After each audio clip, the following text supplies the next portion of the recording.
إيران أو بلاد فارس. مبدئيا كده ليه ليها اسمين؟ اسم بلاد فارس أطلق عليها من قبل الدول الأجنبية نسبة إلى أرض فارس اللي أتى منها قورش الكبير اللي قاد جيش واحتل كل الدولة الميدية والبابلية اللي كانوا على نهر دجلة والفرات، واستمر حتى اليونان شمالا وفلسطين غربا، وأتى من بعده قمبيز اللي احتل مصر وليبيا.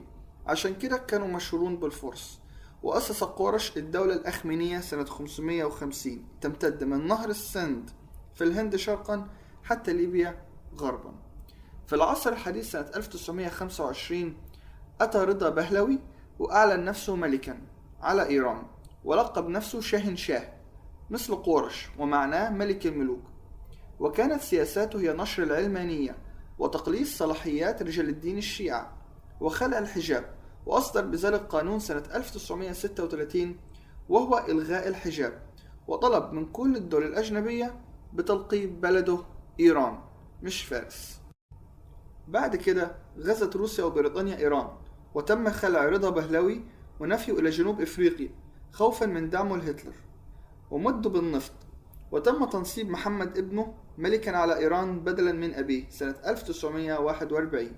ظهر الخميني حيث دعا للقضاء على الملكية وتنتقل السلطة للفقهاء الشيعة، ومنها أتت تسمية ولاية الفقيه. قام محمد رضا شاه إيران بحبس الخميني فاندلعت المظاهرات، فاضطر إلى نفيه إلى تركيا ثم إلى فرنسا. لكن استمر الخميني بإلقاء الخطب التي تكفر السلطة الإيرانية وتدعو إلى خلع الشاه، حيث استغل الشاه لعمل احتفال كبير دعا فيه قادة العالم بمناسبة مرور 2500 سنة على تأسيس دولة إيران. الكلام ده كان سنة 1971، حيث كان الاحتفال باهظ الثمن في حين أن غالبية الشعب من الفقراء.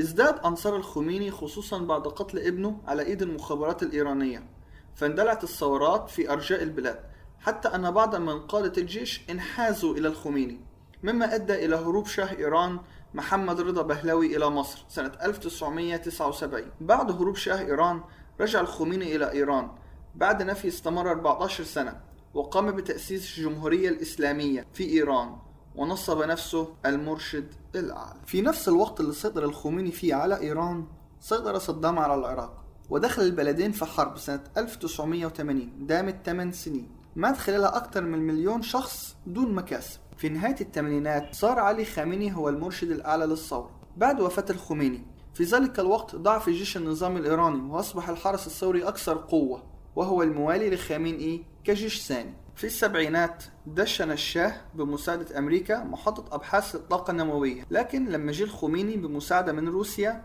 سنة 79 بنى عدد من المنشآت النووية مثل مجمع أصفهان، مفاعل أراك، ومحطة نطنز، حيث تقول إيران أنها للاستخدامات السلمية، لكن انتهت لاستخدامها لأغراض عسكرية، فقام الغرب بفرض عقوبات على إيران. بعد مفاوضات دامت 18 شهر تم توقيع اتفاقية مجموعة 5+1 عام 2015، من بنودها تخصيب اليورانيوم بشكل محدود، لا تخصب اليورانيوم بنسبة أكثر من 3.7 خلال 15 عام، وذلك من نطنز فقط. تحديد مخزون اليورانيوم إلى 300 كيلو بس خلال 15 سنة. لا تبني خلال 15 سنة مفاعلات تعمل بالماء الثقيل. تتعهد كل الدول برفع كافة العقوبات عن إيران وعدم فرض أي حظر جديد. لكن لما جاء ترامب انسحب من الاتفاق سنة 2018 وعادت العقوبات والتوترات، فاستغلت إيران ذلك الموقف ورفعت التخصيب إلى 30% وزادت المخزون عن 300 كيلوغرام.